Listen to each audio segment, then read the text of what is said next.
Bonjour à tous, j'espère que vous allez bien et que vous avez passé une bonne journée. Il fait beau, donc on a envie de faire une bonne recette au saumon. Voilà, donc j'ai prévu une petite recette au cannelloni de saumon.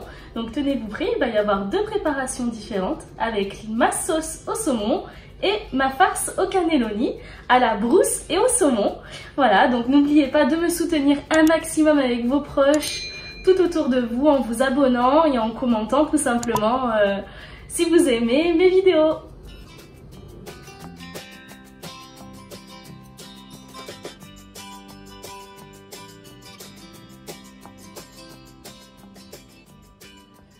Pour les ingrédients, il vous faut donc un plat de cannelloni, il vous faut 2 œufs pour la farce, quelques herbes fraîches, donc j'ai fait un mélange avec ciboulette, aneth et persil du jardin, une mozza, vous verrez pourquoi, tout simplement pour gratiner le plat à cannelloni après.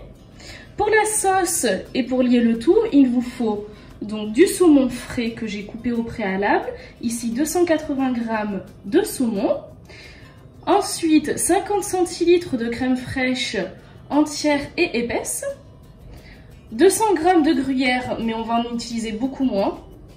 Voilà, vous faites comme vous voulez, vous pouvez tout utiliser ou en utiliser très peu comme je vais le faire. 2 grosses échalotes. Ensuite, pour la farce, il vous faut évidemment du saumon que j'ai coupé un peu plus finement. Ici 500 g, un peu plus que pour la sauce. Et de la brousse, et oui, du fromage corse, 800 g environ. Et j'allais oublier un peu d'huile d'olive, de la chapelure, sel, poivre et quelques herbes de Provence. Pour notre sauce, on va commencer à faire rissoler nos échalotes avec un filet d'huile d'olive.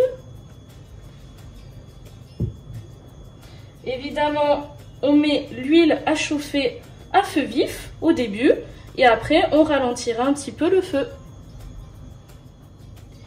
C'est bien chaud, on ajoute nos échalotes. Nos échalotes rissolent bien. Vous voyez, elles prennent une belle couleur translucide. Donc en attendant qu'elles terminent pendant une petite minute leur cuisson, on va mixer notre saumon. On prend nos 280 g de saumon que vous voyez que j'ai émincé grossièrement, hein, vous voyez, en petits dés. Mais pour la sauce, pour qu'elle soit bien onctueuse et bien fine, je préfère le mixer. Voilà, ça nous fera une petite farce fine. Et ce sera meilleur à la dégustation. Voilà. Notre farce est toute belle. Comme vous pouvez le voir, elle est bien fine. Et ça sent superbement bon avant même de l'ajouter à notre sauce. Ok, notre échalote est prête. On va ajouter simplement notre saumon. Alors, je ne rajoute pas d'huile d'olive, tout simplement parce que le saumon lui-même est déjà suffisamment gras. Un peu de poivre, un peu d'herbes de Provence. Maintenant, les 50 centilitres de crème fraîche épaisse.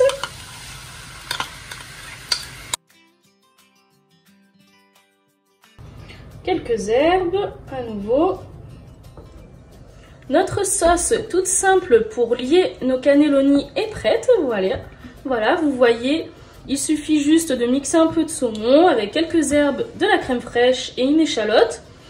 Et on va pouvoir commencer l'étalage et le montage de nos cannelloni.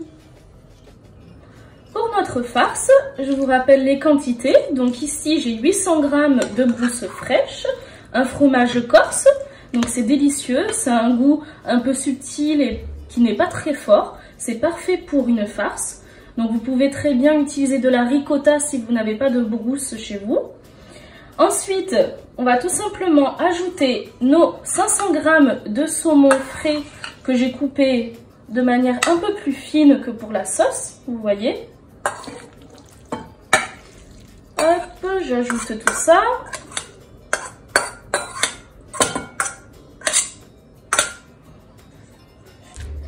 On mélange déjà la brousse et le saumon.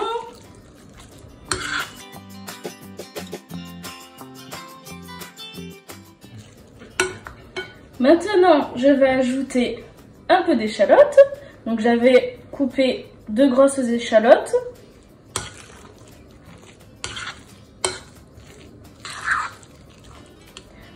Un petit peu de poivre, puis de sel, de l'huile d'olive. Vous mettez 3 bons filets. Et évidemment, toujours ajuster selon l'onctuosité de la farce que vous voulez. Moi, je vais ajouter mes 2 œufs.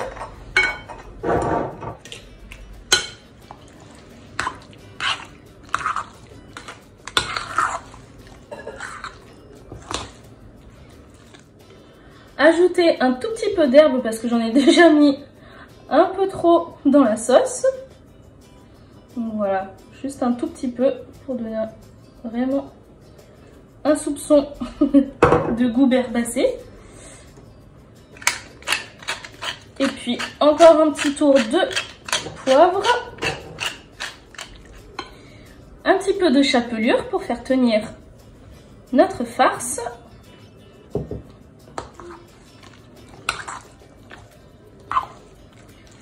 Voilà.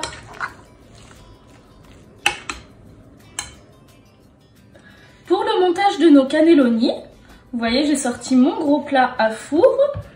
Hop, on utilise une bonne louche. On tapisse d'abord notre plat de notre bonne sauce au saumon et aux herbes.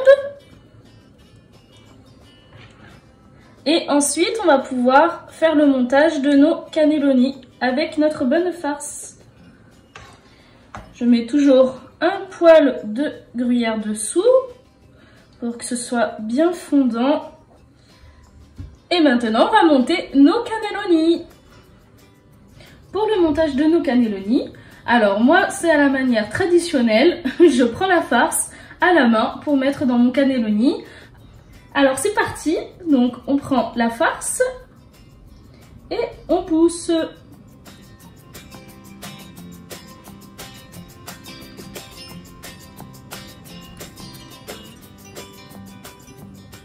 Le premier est rempli. On vient tout simplement le disposer. Allez, je vais commencer comme ça. Ouais, ou comme ça. Allez, c'est parti. Non, je change d'avis. Désolée. On reprend.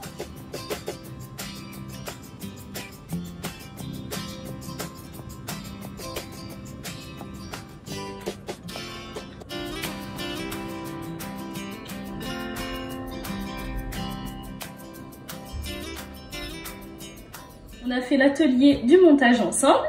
Donc maintenant, il suffit de recouvrir d'une autre couche de sauce. Tout simplement parce que le cannelloni à la cuisson va boire toute la sauce. C'est ça qui va faire que le cannelloni va avoir beaucoup de goût.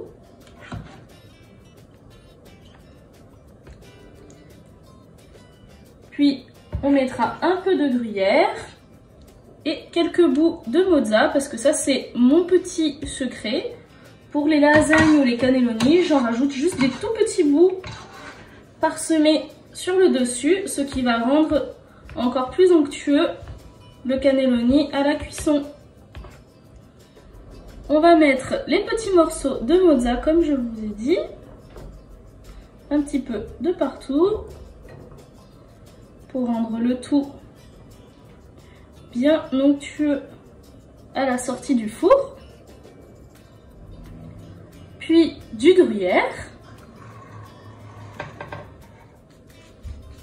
Maintenant, on va pouvoir mettre pendant 45 minutes au four à 180 degrés. Et donc après 45 minutes, nos cannelloni, comme vous voyez, ils sont tout beaux, tout bien gratinés. Et donc on va se couper une petite part pour pouvoir les goûter et se régaler. Oh là là, ça sent bon!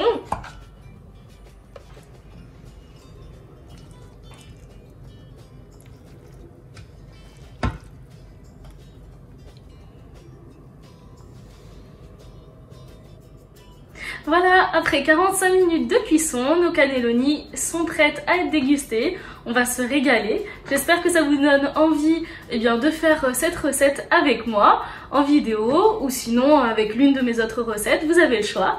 Après, vous pouvez me proposer des plats en commentaire. Et évidemment, la prochaine recette, ce sera peut-être l'une de vos propositions. Voilà, je pense fort à vous. J'espère que vous allez me soutenir et que vous serez là pour mes prochaines recettes aussi. Voilà, n'hésitez pas à en parler autour de vous et dites-leur de s'abonner, de mettre des petits pouces bleus. Voilà, je vous remercie énormément d'être toujours là. D'ailleurs, allez, presque les 1000 abonnés. Soyez là et parlez-en autour de vous. Encore merci à vous tous et je vous dis à bientôt dans une prochaine recette, toujours avec du goût et du bonheur dans les papilles.